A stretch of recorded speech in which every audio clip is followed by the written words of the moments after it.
tu pourras pas être présente tout le temps.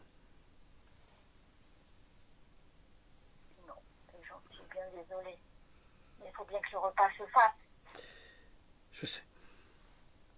Ok. Bon, ben on va commencer. Sinon, t'es pas mangé des nounniches. Tais-toi.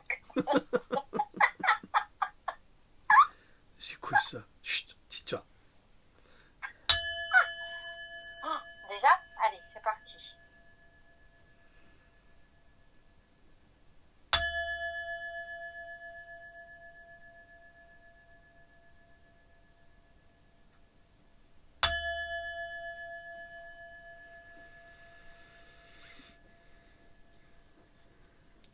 Calme, solennité et spiritualité pour aujourd'hui. Bonjour à toutes, bonjour à tous.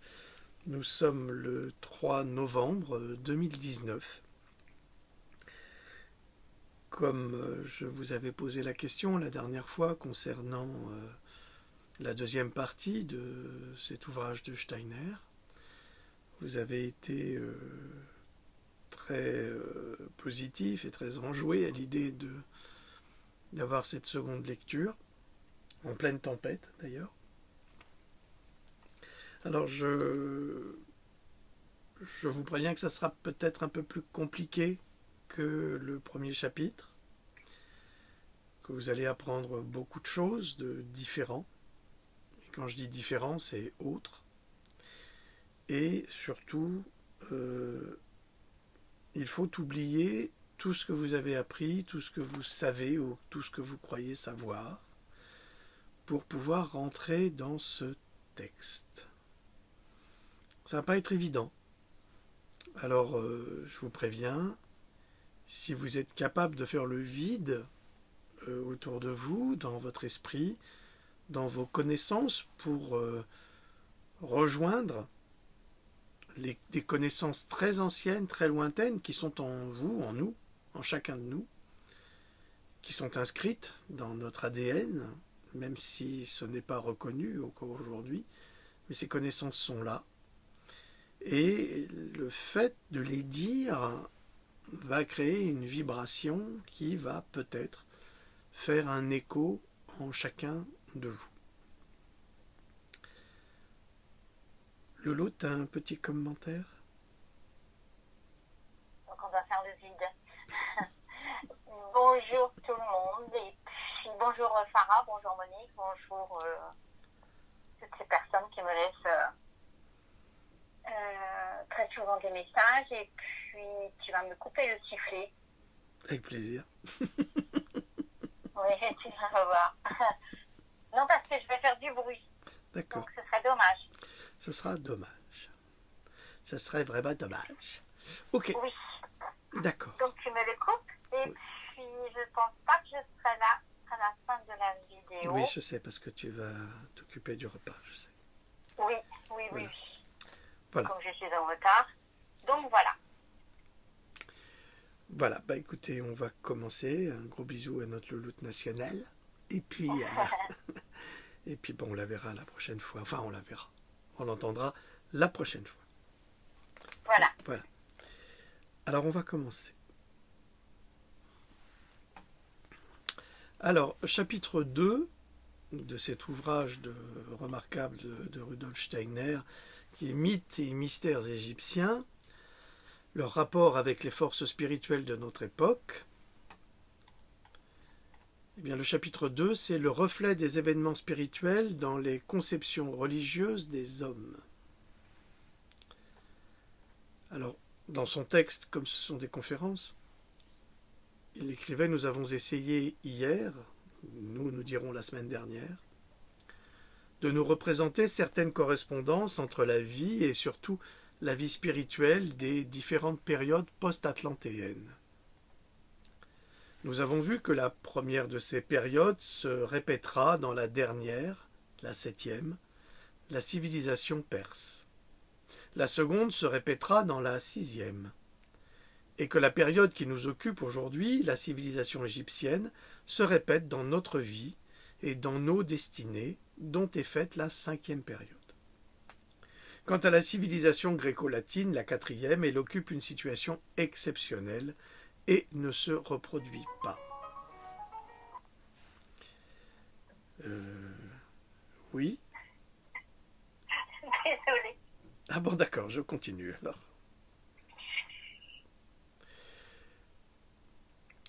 Nous avons ainsi esquissé les mystérieuses correspondances qui relient entre elles les civilisations de l'ère post-atlantéenne survenue après la catastrophe où sombra l'Atlantide.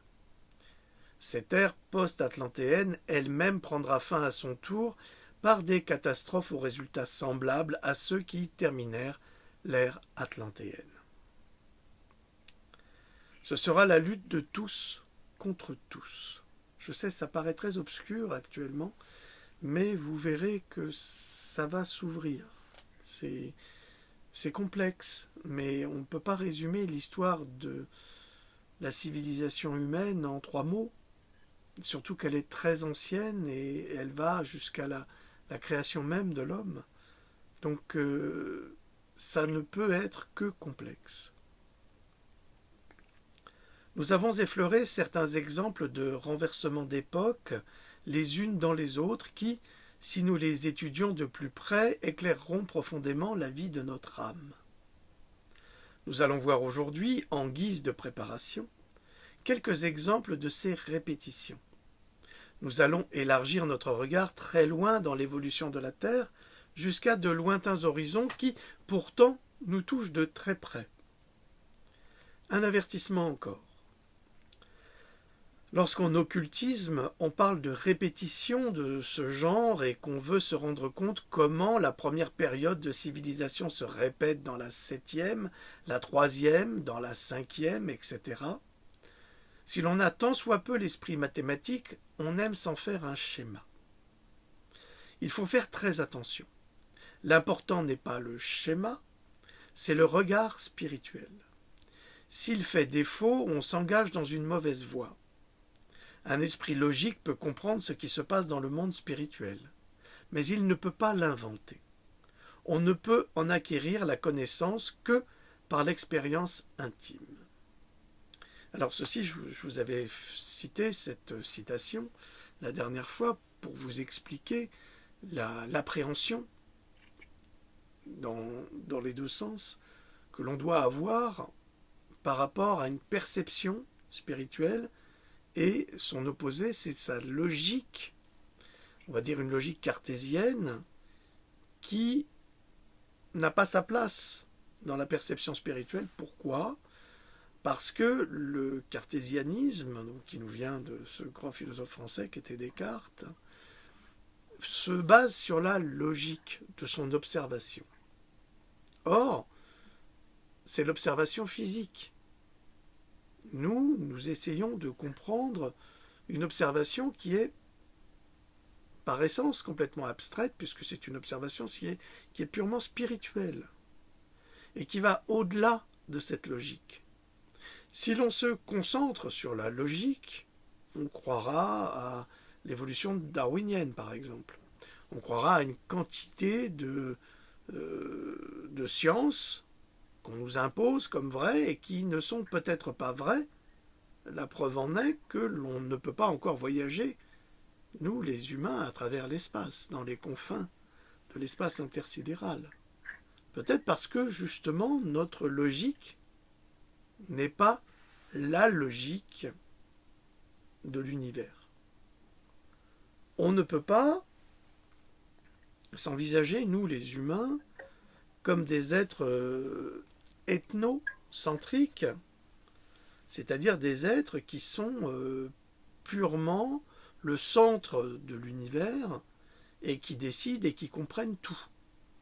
Ce n'est pas possible. Nous ne sommes pas seuls dans l'univers. Nous venons d'ailleurs, nous-mêmes.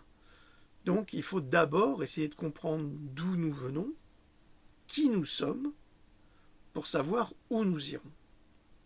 C'est ça le plus important, et c'est ce que va tenter d'expliquer Rudolf Steiner. C'est pour ça que je vous ai demandé, dès le départ, d'oublier tout ce que vous savez, tout ce que vous croyez connaître, tout ce que l'on vous a inculqué, parce que ce n'est pas du tout ce que vous pourrez imaginer. Et pour cause, nous imaginons à travers un monde physique, en fonction de ça, notre référence est celle que nous connaissons, que nous voyons, mais peut-être que la véritable référence, c'est une référence invisible qui est en nous et qui nous est faite oublier par tout ce que nous vivons. Or, nous devons essayer de retrouver ces connaissances intrinsèques qui nous permettent à nous, qui nous permettront de comprendre et d'accéder à cette connaissance exceptionnelle que va nous offrir Rudolf Steiner et d'autres occultistes, d'autres philosophes du monde spirituel qui sont là pour nous apporter justement ces connaissances.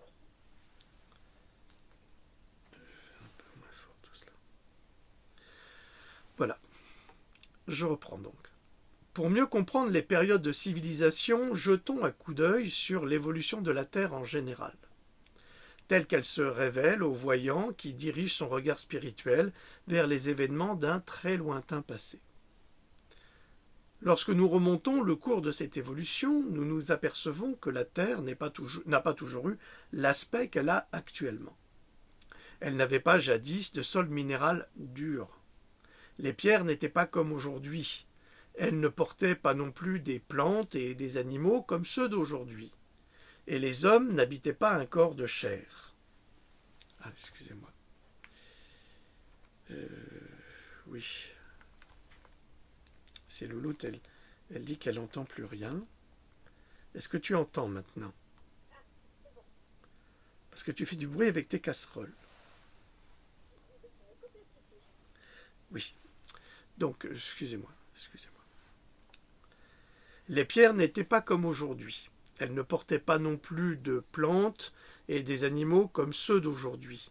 Et les hommes n'habitaient pas un corps de chair. Ça, c'est très très important. Nous nous voyons en tant qu'hommes faits d'un squelette d'os, de 70 à 80% d'eau, de chair, de muscles et de conscience. Mais l'homme n'était pas cela à l'origine. L'homme, c'était autre chose. Et c'est cela qui est difficile à comprendre. L'homme n'avait pas de squelette. Tout cela s'est formé par la suite. En remontant dans le passé, nous arrivons à un moment où l'homme était constitué d'une sorte de brouillard qui, si nous avions pu le voir au fond des espaces cosmiques, nous serait apparu comme une fine nuée éthérique. Ce nuage aurait été beaucoup plus étendu que la Terre actuelle, car il atteignait jusqu'aux limites extrêmes de notre système planétaire. Il le dépassait même. Imaginez une voie lactée, c'est comme ça qu'on pourrait la résumer, cette espèce de brouillard cosmique dans lequel la conscience des hommes, des milliards de consciences, était présente, se promenait et y vivait, sans difficulté, sans zone de conflit, qui sont des conflits terrestres, matérialistes. C'est une autre vie, c'est autre chose, c'est tout le contraire que ce que nous vivons aujourd'hui. Nous étions autre chose. Nous étions des êtres spirituels, des êtres éthériques, bien plus que ce que nous sommes aujourd'hui et ce que l'on essaye de faire de nous aujourd'hui, c'est-à-dire des êtres physiques, transformés, manipulés, augmentés de façon mécanique, ce qui est tout le contraire de ce qu'est l'homme en réalité.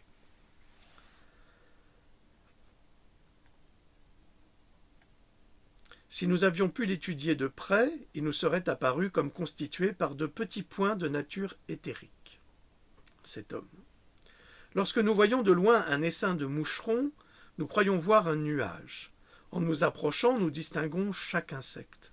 C'est ainsi que nous serait apparue, autrefois, la masse de la Terre, qui n'était pas matérielle au sens actuel du mot, mais qui n'avait atteint qu'un degré éthérique de condensation. Cette masse était donc constituée par de nombreux points éthériques, mais ces points avaient quelque chose de tout à fait particulier. Si l'œil humain avait pu voir ces points, il ne les aurait pas perçus comme le voyant pouvait les percevoir, comme il perçoit encore aujourd'hui. Nous essayons de le comprendre à l'aide d'une comparaison. Alors, la perception, le regard, n'est pas celui qui nous vient de notre œil. Elle nous vient de notre être tout entier. Un aveugle a d'autres perceptions. Il va percevoir les choses sans voir, parce qu'il utilise d'autres sens. En ces périodes très reculées, nos perceptions étaient presque celles d'un aveugle. L'aveugle, dit-on, voit dans la nuit. Eh bien, l'homme voyait sans voir et percevait sans ressentir. Prenons une semence d'églantine, de rose sauvage, une graine parfaitement formée. Qu'y voit-on? C'est un corps très petit, et si l'on n'a pas appris comment est faite la semence d'églantine, on ne peut pas deviner que c'en est une. La forme seule de la graine ne permet pas de le deviner. Mais un homme doué de facultés clairvoyantes y voit autre chose. La graine disparaît peu à peu devant ses yeux, et à sa place apparaît à son regard intérieur une forme spirituelle semblable à une fleur, qui sort lentement de la semence. C'est une forme réelle que seul le regard clairvoyant peut percevoir. Cette forme est l'image de ce qui doit plus tard germer hors de la graine. Ce serait cependant faire erreur que de croire qu'elle est tout à fait semblable à la plante qui correspond à cette graine. Ce n'est aucunement le cas. C'est une magnifique forme lumineuse faite de courants et de formes très complexes. La plante qui sortira plus tard de la graine n'est que l'ombre de cette splendide forme spirituelle qui peut voir surgir le clairvoyant. Sans oublier cette vision de type éthérique de la plante, retournons à notre terre originelle, aux points éthériques qui la constituent. Donc on est bien d'accord, on parle d'une terre qui n'est pas encore formée. On parle d'une terre qui est en devenir et qui n'est qu'un amas gazeux, un brouillard. Voilà de quoi nous parlons. Mais nous savons que cela deviendra la terre telle que nous la connaissons. Le clairvoyant, qui aura considéré un de ces points éthériques de la substance originelle, comme il considérait tout à l'heure la semence, en aura vu sortir une forme lumineuse magnifique, sommeillant en puissance dans la graine éthérique. Et quelle est cette forme que peut voir le clairvoyant lorsqu'il reporte son regard en arrière vers ces atomes de la terre primitive? C'est une forme aussi différente de l'homme physique actuel que l'image spirituelle l'est de la plante physique. C'est la forme originelle de l'homme.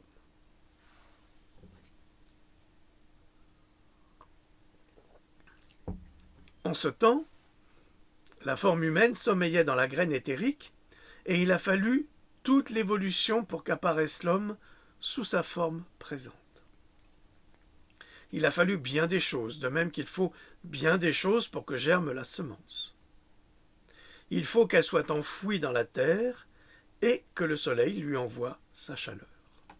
Nous comprendrons peu à peu comment cette forme a été réalisée par l'homme en étudiant ce qui s'est passé entre-temps. Dans un passé très reculé, et c'est là que ça devient passionnant et que ça va vous troubler, toutes les planètes qui composent notre système ne faisaient qu'un avec la Terre. Mais pour nous limiter à l'étude du Soleil, de la Lune et de la Terre, n'envisageons aujourd'hui que l'union qui existait entre le Soleil, la Lune et la Terre.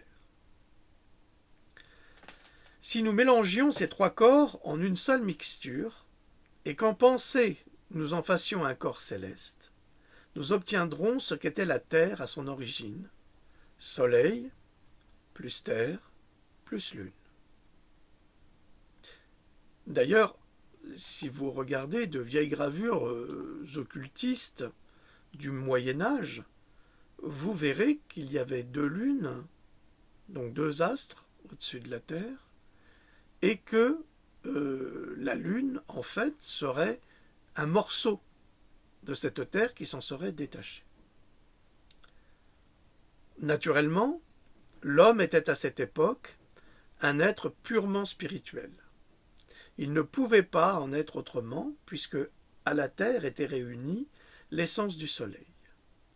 Tant que notre planète Terre garda en elle le Soleil et la Lune, unis à tous les êtres, à toutes les forces qui les composent, l'homme n'eut qu'une existence spirituelle au sein de l'atome primordial.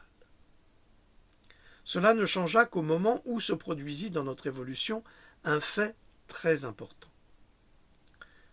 Le Soleil se sépara, s'isola, quitta la Terre et la Lune. Au lieu d'un corps unique, il y en eut alors deux. D'une part le Soleil, et d'autre part la Terre, plus la Lune. Pourquoi cela? Tout ce qui arrive a un sens profond. Nous le comprenons si nous savons qu'autrefois, la Terre n'était pas seulement habitée par des hommes, mais par d'autres êtres de nature spirituelle imperceptibles à l'œil physique, mais existant cependant au même titre que les êtres physiques. À notre monde sont par exemple unis des êtres qui vivent dans l'entourage de la Terre et que l'ésotérisme chrétien appelle des angelois. Pour nous en faire une image, songeons qu'ils se trouvent au point où en sera l'homme lorsque la Terre aura accompli son évolution. Aujourd'hui, ces êtres ont déjà acquis la perfection que l'homme atteindra à la fin de son évolution terrestre. D'autres êtres, les archanges, archangelois ou esprits du feu, sont à un degré plus élevé encore. Ce sont des êtres que nous pouvons percevoir lorsque nous dirigeons notre regard spirituel sur la vie des peuples entiers. Un groupe plus élevé encore d'êtres spirituels, ce sont les principautés ou archaïs, ou esprits de la personnalité. Nous les rencontrons lorsque nous embrassons du regard des périodes de temps tout entières, englobant de nombreux peuples. Leur rapport et leur contraste, en un mot, ce que l'on appelle ordinairement l'esprit du temps. Lorsque l'on considère par exemple notre époque, on voit qu'elle est dirigée par des êtres élevés qu'on appelle des principautés ou archaïs. Il est des êtres plus élevés encore que l'ésotérisme chrétien appelle des puissances ou exousiailles, ou encore esprits de la forme. Il y a donc d'innombrables êtres qui sont unis à notre terre et qui s'élèvent de degrés en degrés au-dessus de l'homme. Lorsque, partant du minéral, nous montons vers la plante, de la plante vers l'animal, et de là vers l'homme, nous trouvons en l'homme l'être le plus élevé de l'échelle physique. Mais les autres êtres sont là aussi. Ils sont parmi nous, ils nous pénètrent. Au début de l'évolution, dont nous parlions à l'instant, lorsque la Terre sortit comme une nuée du sein de l'éternité, tous ces êtres étaient unis à elle, et le clairvoyant aurait pu voir comment, en même temps que la forme humaine, d'autres êtres peuplaient cette forme.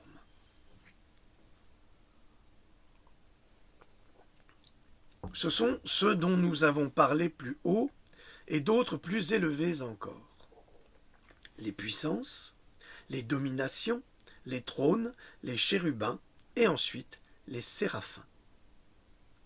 Tous ces êtres étaient intimement unis à cette poussière éthérique des origines, mais tous n'en étaient pas au même degré de développement. Il en est de si élevés que l'homme ne peut se faire d'eux aucune idée, mais il en est d'autres qui sont plus proches de lui. Ces êtres ayant atteint des degrés différents de l'évolution, ils ne pouvaient pas la poursuivre de la même façon que l'homme. Il fallait qu'un domaine particulier leur fût réservé.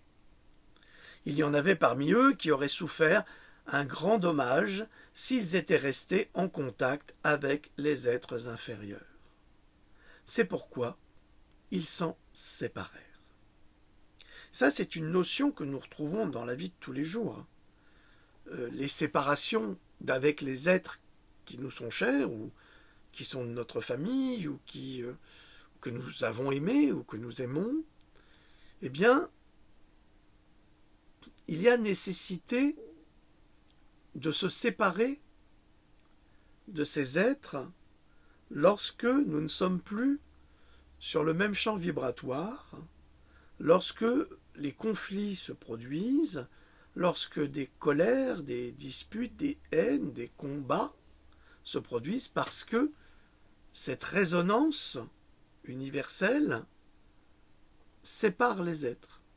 C'est-à-dire qu'il y en a qui sont plus élevés que d'autres et que ces autres essayent de les attirer vers le bas au lieu de leur permettre de s'élever vers le haut.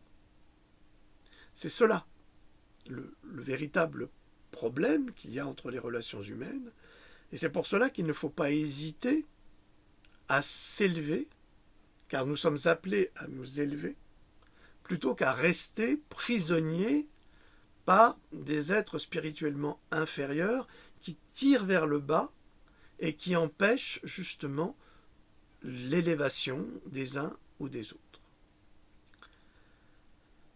Ils retirèrent de la nuée originale les substances les plus spirituelles et s'établirent dans le soleil.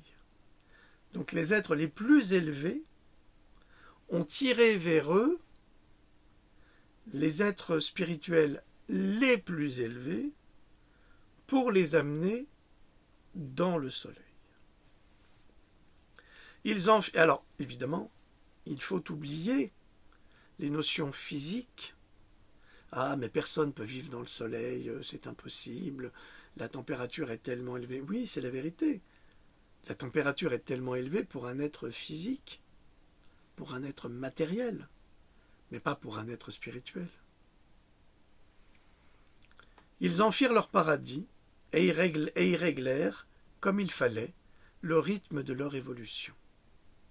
S'ils étaient restés mêlés aux substances inférieures qu'ils abandonnèrent à la terre, ils n'auraient pas pu poursuivre leur évolution. Ils auraient été paralysés comme par un poids de plomb. Nous voyons donc que cette séparation matérielle de la substance du monde n'est pas seulement l'effet d'une cause physique, mais qu'elle est due aux forces des êtres qui cherchaient le lieu où ils pourraient poursuivre leur évolution. Et là, je me dis, tiens, il y a des gens qui ont déjà quitté la vidéo, oui, et c'est tant mieux, parce que cette vidéo s'adresse à des personnes qui veulent s'élever et qui veulent comprendre pourquoi elles s'élèvent malgré elles. Parce qu'elles sont attirées, justement, par le haut, par le très haut. C'est un fait sur lequel il faut insister, car ces événements ont à leur origine des causes spirituelles. Sur les corps formés par la Terre et la Lune était resté l'homme, et avec lui des êtres plus élevés appartenant à la hiérarchie inférieure, les anges et les archanges, et des êtres moins élevés que lui-même. Un seul parmi ces êtres puissants, assez parfait déjà pour émigrer sur le soleil, se sacrifia et resta sur la terre-lune. C'est l'être qui fut nommé plus tard Yahvé ou Jéhovah.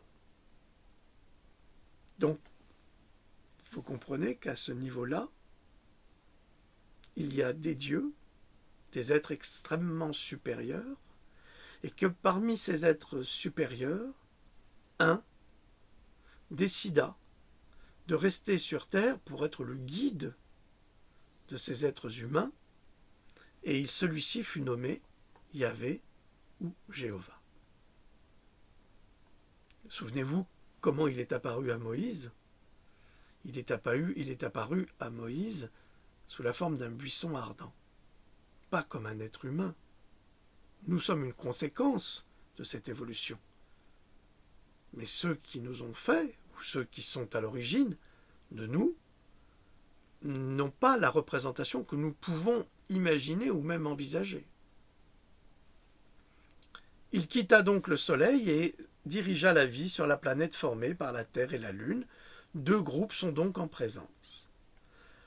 L'un sur le Soleil, formé par les êtres les plus élevés sous la direction d'une entité sublime, les gnostiques ont cherché à se représenter sous le nom de Pléroma.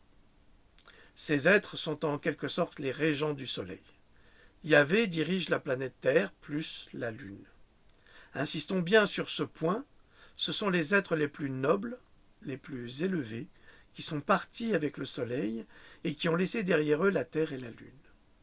La Lune n'était pas encore isolée, elle était mêlée à la Terre. Quel sentiment doit faire naître en nous cet événement cosmique de la séparation du Soleil et de la Terre. Le Soleil, avec les êtres qui l'habitent, représente tout ce qu'il y avait de plus digne, de plus pur, de plus noble, et le reste, la Terre plus la Lune, l'élément le plus inférieur. La Terre était alors à un degré plus bas encore qu'elle ne l'est aujourd'hui. Car par la suite, la Terre se débarrassa de la Lune, et avec elle des substances inférieures qui auraient pu empêcher l'homme de poursuivre son évolution. La Terre a dû chasser la Lune. En attendant, notre Terre connut une époque sombre et terrible. Tout ce qui, en elle, était tendance noble d'évolution était tombé sous la puissance de forces très mauvaises, et l'homme ne put continuer à progresser qu'en les expulsant avec la Lune.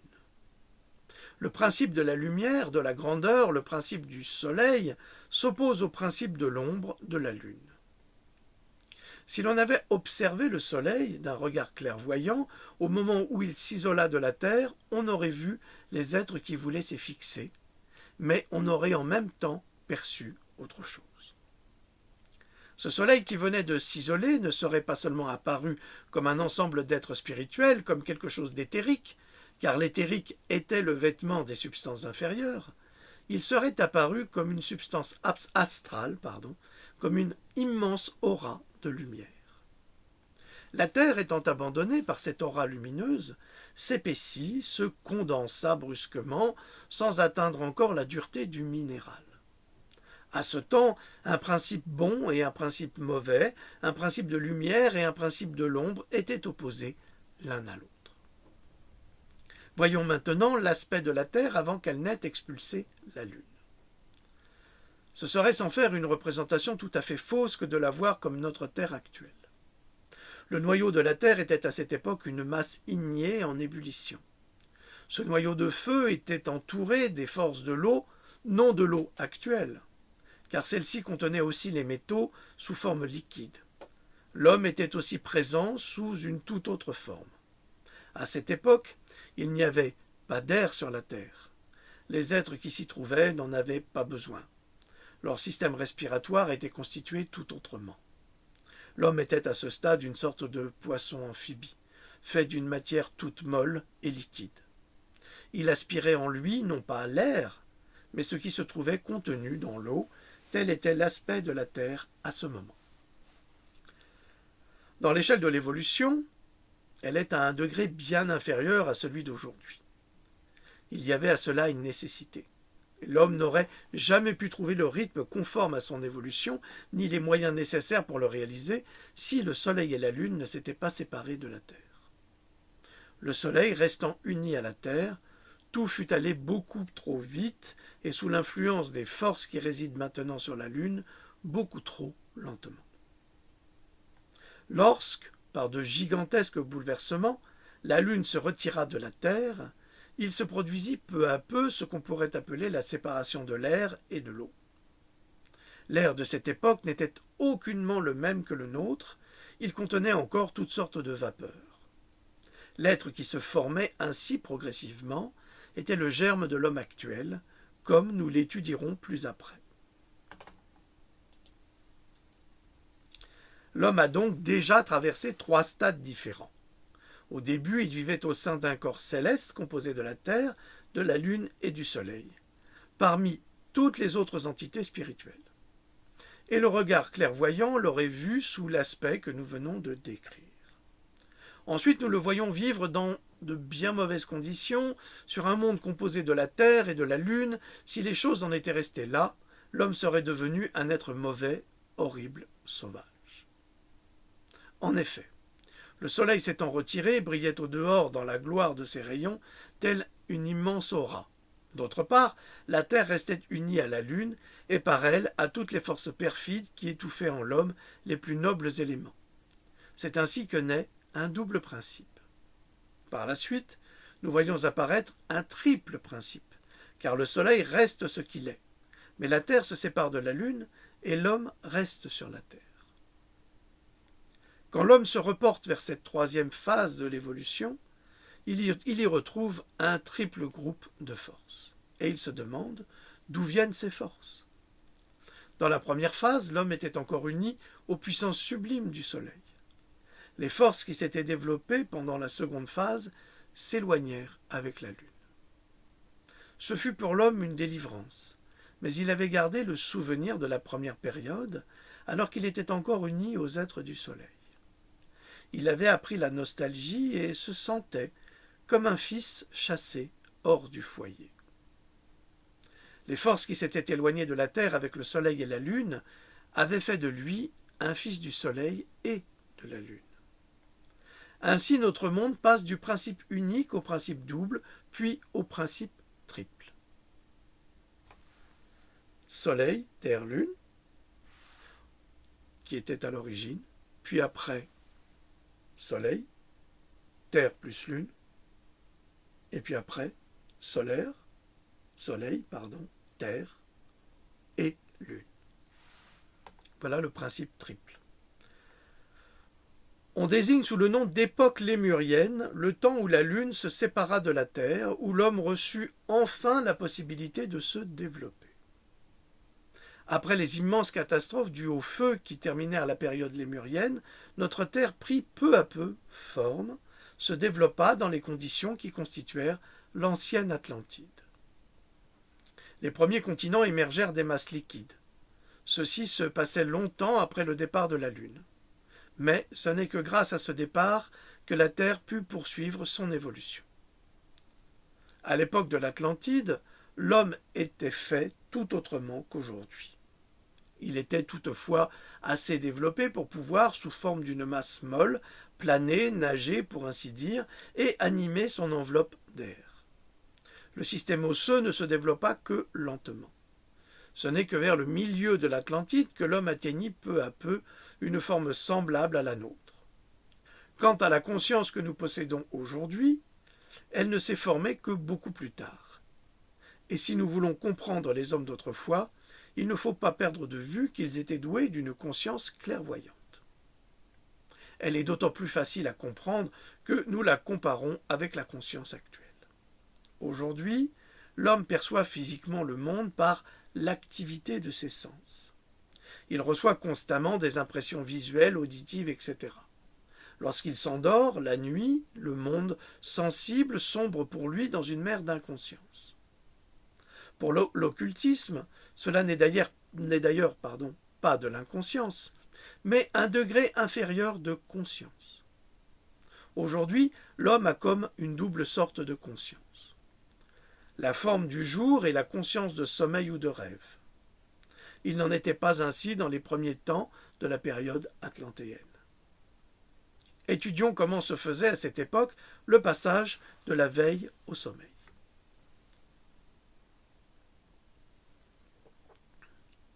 Pendant un certain temps, l'homme descendait dans son corps physique, comme nous le faisons aujourd'hui, mais il ne percevait pas encore le contour net des objets.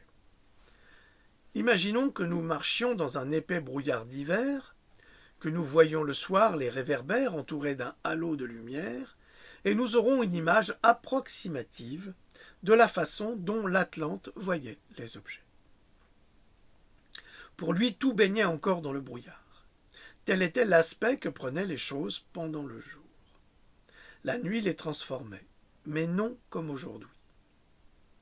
Quand l'Atlante s'endormait, il ne sombrait pas dans l'inconscience, son esprit pénétrait dans un monde d'êtres divins, spirituels, qu'il percevait autour de lui comme des compagnons. Aussi vrai que l'homme ne voit plus ces êtres pendant la nuit, il les a vus autrefois quand il plongeait lui-même dans un océan spirituel. Le jour était le compagnon des règnes inférieurs, la nuit, celui des entités supérieures. Alors, là, il y a un détail qui est fondamental. Quand l'Atlante s'endormait, il ne sombrait pas dans l'inconscience. Son esprit pénétrait dans un monde d'êtres divins, spirituels, qu'il percevait autour de lui comme des compagnons. Le rapport de l'Atlante avec les êtres supérieurs, était un rapport non pas de domination, non pas d'ordre à donner ni à recevoir, mais un échange de conscience, avec des compagnons. C'est pour ça qu'il faut toujours faire la différence entre la foi et la religion, qui sont deux choses opposées dans l'absolu. Et c'est ce qu'explique Steiner admirablement dans cette perception des Atlantes, du jour et de la nuit, du sommeil éveillé et de la conscience du jour.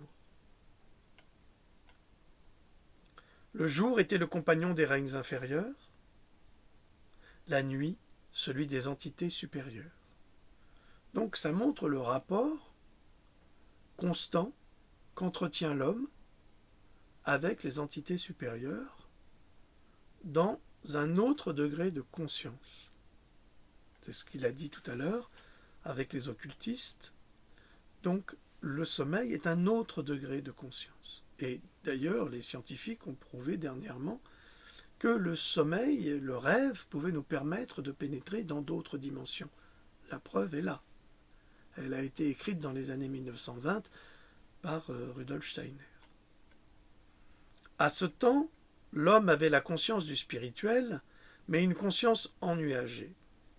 Et dépourvu de la conscience de lui-même, il vivait parmi ces êtres divins.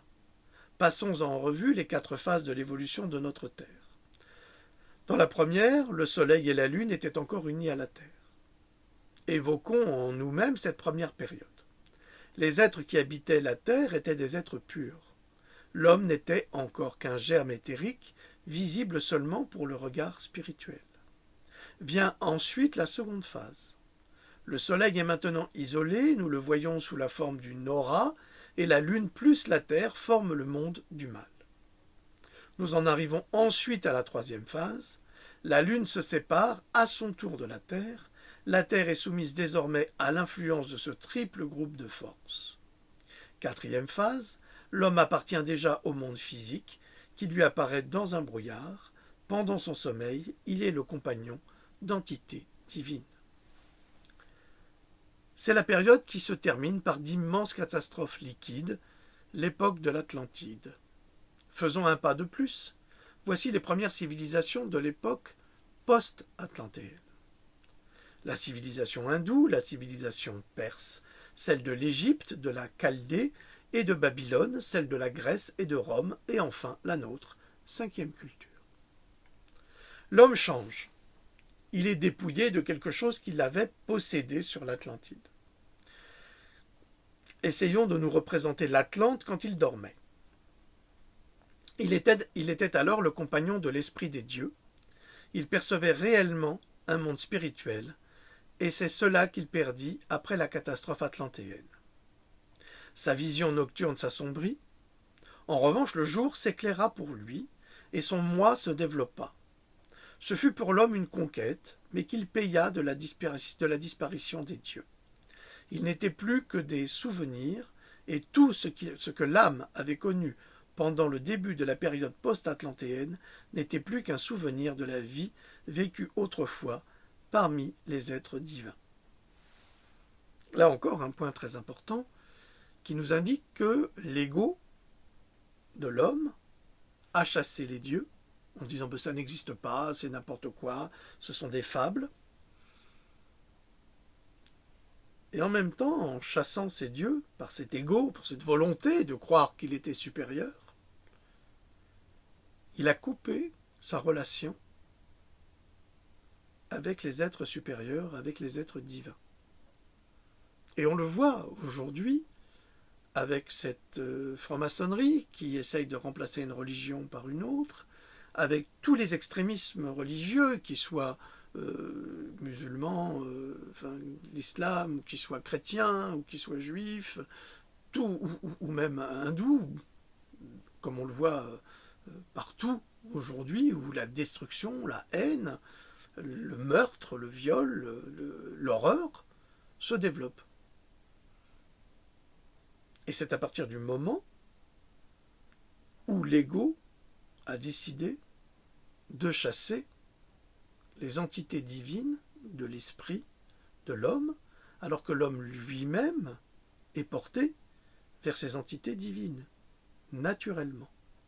Mais les forces du mal, parce que ce sont les forces du mal, ont développé cet ego chez l'être humain. On le voit par exemple, vous le voyez dans les feuilletons américains ou dans les feuilletons policiers, où vous avez un personnage qui va tuer une personne, une femme, un homme, peu importe, qui va tuer son conjoint ou peu importe, en se disant « il m'avait fait ça à moi ». Donc c'est un crime d'ego. C'est « ah, on a vexé mon ego, on m'a blessé, donc je dois me venger et je dois prendre la vie ». Il n'était pas question de ces questions de prendre la vie d'un être dans les temps très anciens où l'homme était en relation avec les êtres supérieurs. Or, c'est ce que nous constatons aujourd'hui. On essaye par tous les moyens, enfin, pas nous, mais ceux qui nous dirigent, donc ce qui prouve que ce sont des forces du mal qui nous dirigent, essayent par tous les moyens de détruire la foi en l'amour, la foi en le partage, pour animer la haine, la destruction et les massacres. Je reprends. Nous savons que les âmes, toujours les mêmes, ont des incarnations successives. Nos âmes vivaient déjà au début de l'époque atlantéenne, elles habitaient déjà des corps, comme nous l'avons vu dans la précédente vidéo. Et elles étaient là au moment où la Lune et le Soleil se séparèrent de la Terre. Elles étaient là depuis les tout premiers commencements. L'homme existait déjà dans la poussière éthérique. Et les 5 civilisations de la période post-atlantéenne, avec leur conception du monde, leur religion, ne sont pas autre chose que les souvenirs des anciennes époques de la Terre. La première période hindoue a connu une religion qui fut comme le reflet intérieur, la métamorphose en images et en sentiments de la toute première phase, celle où le Soleil et la Lune étaient encore unis à la Terre. On peut se présenter facilement que ces évocations ont été sublimes.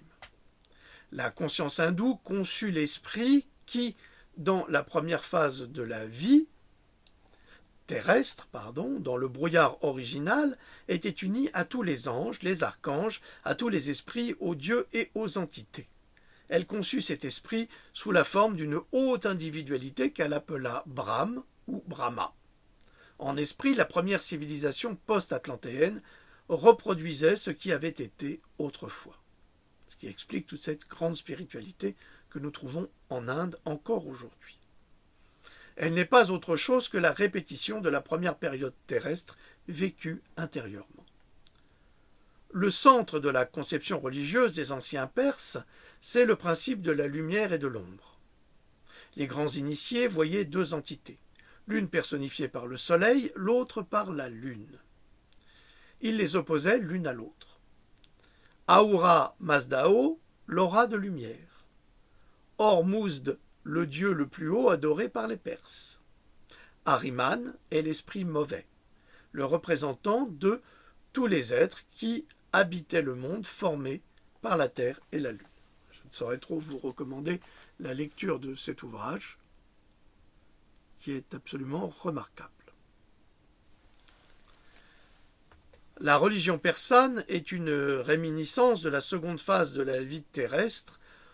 Pendant la 3e civilisation, l'homme se disait « En moi résident les forces du soleil et de la lune, je suis un fils du soleil et un fils de la lune. » On retrouvera ce principe en Égypte, surtout pour le soleil.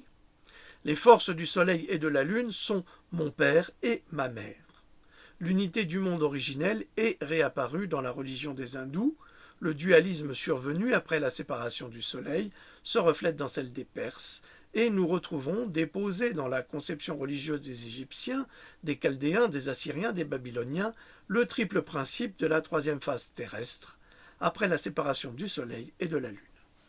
Nous le retrouvons partout dans les conceptions religieuses de la 3e civilisation, et les Égyptiens l'ont connu aussi sous la forme d'Osiris, d'Isis et d'Horus. Pendant la 4e phase terrestre, la période atlantéenne, l'homme a vécu parmi les dieux. Il a été leur compagnon et nous en retrouvons le souvenir dans la civilisation gréco-latine. Les dieux des Grecs ne sont rien moins que le souvenir des dieux dont l'homme fut le compagnon pendant la période atlantéenne, ceux dont il avait perçu les formes éthériques avec son regard clairvoyant, lorsqu'il se dégageait la nuit de son corps physique. Comme l'homme voit aujourd'hui les objets extérieurs, il a vu autrefois Zeus, Athénée, ou Athéna, etc. C'était pour lui des formes véritables. Ce qu'il a ainsi vécu et ressenti dans cet état de conscience clairvoyante se retrouve dans la 4e civilisation post-atlantéenne, dans le panthéon des dieux. Comme l'époque égyptienne est un souvenir de la triple constitution du monde pendant la période lémurienne, la vie atlantéenne est restée à l'état de souvenir dans la hiérarchie divine des Grecs. En Grèce, comme ailleurs, en Europe, ce sont les mêmes dieux que ceux des Atlantes que l'on adore, mais sous d'autres noms.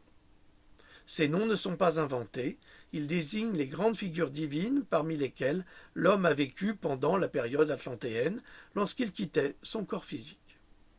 Nous voyons donc que les phases de la vie cosmique trouvent leur expression symbolique dans les conceptions religieuses des différentes civilisations post-atlantéennes.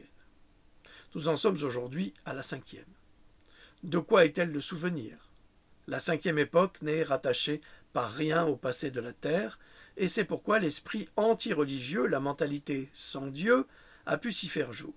C'est une ère qui regarde non vers le passé, mais vers l'avenir. Elle est tournée vers un avenir où ressusciteront tous les dieux. Cette possibilité de retrouver l'union avec les dieux a été préparée au temps où la force du Christ descendit vers la terre. À elle seule, cette force est assez puissante pour réveiller en l'homme la conscience du divin. Les conceptions religieuses des hommes de la 5e civilisation ne peuvent pas être des réminiscences. Pour que leur vie soit à nouveau conforme aux lois spirituelles, il faut que les hommes aient l'avenir en vue. Leur conscience doit être apocalyptique. Dans la conférence précédente, nous avons examiné les rapports entre les civilisations des temps post-atlantéens. Aujourd'hui, nous avons vu que les 4 premières civilisations reflètent dans leur conception religieuse les 4 phases par lesquelles a passé jusqu'ici l'évolution de notre système solaire. Notre 5e époque a dépassé le milieu de cette évolution, et c'est pourquoi elle doit découvrir des horizons nouveaux. Mais d'abord, le Christ doit être compris par notre temps. Nous verrons comment le retour de l'ère égyptienne à notre époque va être le point de repère qui nous permettra de voir comment nous pouvons acquérir la conscience de l'avenir. Rudolf Steiner, Mythes et mystères égyptiens. Voilà, nous mettons un terme au 2e chapitre. Peut-être serez-vous intéressé par le 3e. Sait-on jamais? C'est à vous de me le dire. Je sais que c'était un chapitre compliqué, difficile à comprendre à cause des principes qui sont soulevés par Steiner sur l'origine de ce qu'est l'homme, d'où il vient, comment il s'est formé, à partir de quoi.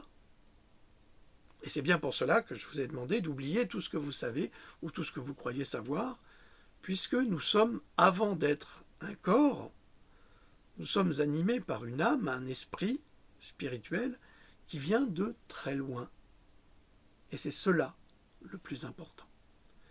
Et faire ces vidéos permettent aux hommes et aux femmes qui les écoutent de prendre conscience de ce qu'ils sont vraiment, et cette conscience va résonner inévitablement dans cette vibration Schumann, et cette conscience nous permettra d'améliorer certainement la condition humaine qui aujourd'hui est très très malmenée par des malfaisants, mais dans tous les domaines. Voilà, eh bien je vais vous saluer, je vais voir si notre louloute est encore là. Tu es là? Et oui, j'ai pas quitté, tout compte fait, c'était trop passionnant, et puis non, je ne suis pas arrivée à couper. Donc le repas, il attendra un peu. On n'est pas pressé, nous nous nourrirons de ces nourritures spirituelles qui font de nous ce que nous sommes. Voilà. Oui, c'était captivant. Donc je pense oui, on te réclamera encore pour passer au 3e chapitre. Eh bien, nous verrons cela. Alors, D'accord. Louloute et moi, nous vous remercions pour votre écoute attentive et nous vous souhaitons de passer une excellente fin de week-end et puis une bonne semaine. Et nous nous verrons peut-être pour la suite si vous la demandez. Voilà, parce que je ne veux pas non plus vous imposer cette lecture qui est une lecture difficile et qu'il va falloir écouter, réécouter, réentendre longuement pour que ça réveille des choses. Voilà, nous vous saluons, nous vous disons à la prochaine fois. Salut. Louloute, ton petit au revoir. Oui, au revoir, et portez-vous bien. À plus tard. Merci.